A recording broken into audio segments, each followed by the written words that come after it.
adiga kula la maanta kadib aan dadku dhex jir horteeda soo istaagay hooy baaya yeeso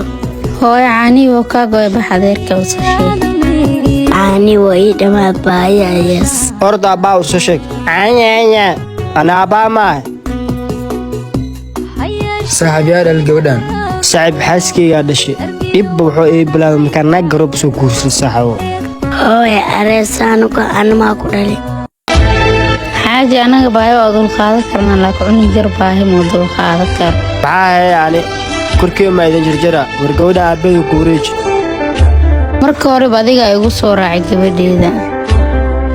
waxaa dhalan kori soo dhibaato maan hooy ana aabbeey